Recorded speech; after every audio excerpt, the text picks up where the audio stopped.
Show me what you got.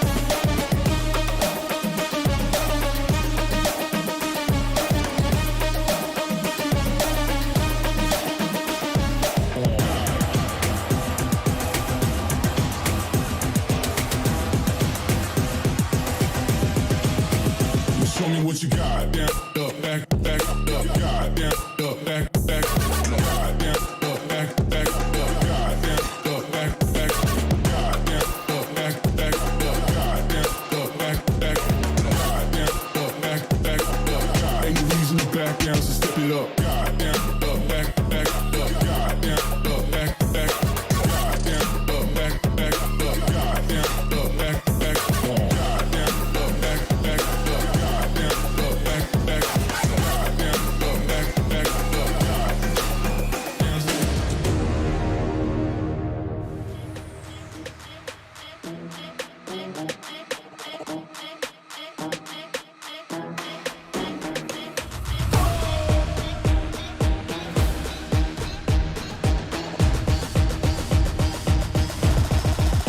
Got the money in the bank. Hit you with the. Hit you with the bank. Hit you with the. Hit you with the 808. Hit you with the. Hit you with the 808. Bang to the break. Bang to the break.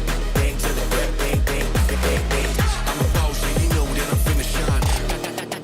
Got the money in the bank.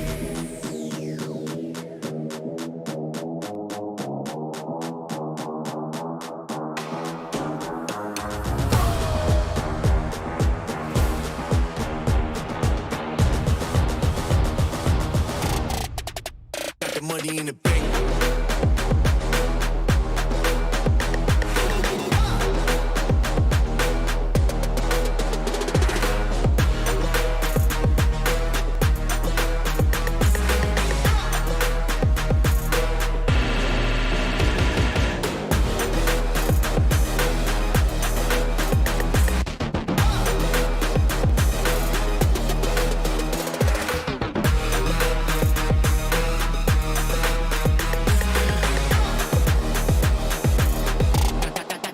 Got the money in the bank.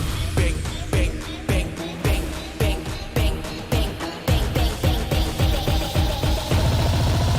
Got the money in the bank. hit you with the 808. Hit you with the. Hit you with the bank. Hit you with the. Hit you with the 808. Hit you with the. Hit you with the 808. Bang to the break. Bang to the break. Bang to the break. Bang,